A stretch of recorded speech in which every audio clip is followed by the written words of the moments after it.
नमस्कार। प्रादेशिक मौसम केंद्र नई दिल्ली द्वारा दिल्ली एनसीआर के किसानों के लिए मौसम आधारित कृषि सलाह इस प्रकार है। दिल्ली में 30 सितंबर को आसमान में आमतौर पर बादल छाए रहेंगे। अधिकांश स्थानों पर हल्की वर्षा के 1 या 2 दौर तथा कुछ स्थानों मध्यम वर्षा मेघ गर्जन बिजली चमकने के साथ झोंकेदार हवाएं 30 से 40 किलोमीटर प्रति घंटे से बढ़कर 50 किलोमीटर प्रति घंटे की गति से चलने की संभावना है। 1 अक्टूबर और 2 अक्टूबर को आसमान में आमतौर पर बादल छाए रहेंगे। सुबह के समय बहुत हल्की से हल्की वर्षा बूंदाबांदी के 1 या 2 दौर होने की संभावना है। दिल्ली में आज अधिकतम तापमान 32 से 34 डिग्री सेल्सियस तक रहने का अनुमान है, जो कि सामान्य से 1 से 2 डिग्री सेल्सियस कम होने की संभावना है। अगले 2 दिनों में इन तापमानों में 1 से 2 डिग्री सेल्सियस की बढ़ोतरी होने की संभावना है। आज दिल्ली में न्यूनतम तापमान 28.7 डिग्री सेल्सियस दर्ज हुआ, जो कि सामान्य से 6 डिग्री सेल्सियस अधिक रहा। अगले 2 दिनों में इन तापमानों में 3 से 4 डिग्री सेल्सियस की कमी होने की संभावना है।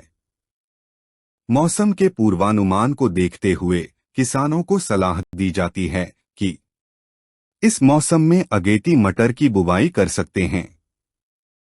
गुड़ को पानी में उबालकर ठंडा कर ले और राइजोबियम को बीज के साथ मिलाकर उपचारित करके सूखने के लिए किसी छायेदार स्थान में रख दे तथा अगले दिन बुवाई करें। सरसों की अगेती बुवाई के लिए पूसा सरसों 25, पूसा सरसों 26, पूसा सरसों 28, पूसा अगरनी, पूसा तारक, पूसा महक आदि के बीज की व्यवस्था करें तथा खेतों को तैयार करें। इस मौसम में किसान गाजर की बुवाई मेड़ों पर कर सकते हैं। गाजर की बुवाई मशीन द्वारा करने से बीज 1.0 किग्रा प्रति एकड़ की आवश्यकता होती है, जिससे बीज की बचत तथा उत्पाद की गुणवत्ता भी अच्छी रहती है। इस मौसम में फसलों व सब्जियों में दीमक का प्रकोप होने की संभावना रहती है। इस मौसम में किसान अपने खेतों की नियमित निगरानी करें। इस मौसम में सरसों साग, पूसा साग, एक मूली, समर लौंग, लौंग चेतकी, पालक, आल ग्रीन तथा धनिया, पंथ हरितमा या संकर किस्मों की बुवाई मेड़ों, उथली क्यारियों पर करें। मिर्च तथा टमाटर के खेतों में विषाणु रोग से ग्रसित पौधों को उखाड़कर जमीन में गाड़ दें। इस मौसम में किसान धान के ब्लास्ट, बदरा रोग का आक्रमण होने की निगरानी हर 2 से 3 दिन के अंतराल पर करें। इस रोग का सूचक है पत्तियों में एक छोटी आंख जैसा धब्बा, जिसका अंदर का भाग हल्का भूरा और बाहर गहरे भूरे रंग का होता है। आगे जाकर अनेक धब्बे मिलकर एक बड़ा धब्बा बन जाता है। इस मौसम में धान की फसल को नष्ट करने वाली ब्राउन प्लांट होपर का आक्रमण आरंभ हो सकता है। किसान खेत के अंदर जाकर पौध के निचली भाग के स्थान पर मच्छरनुमा कीट का निरीक्षण करें।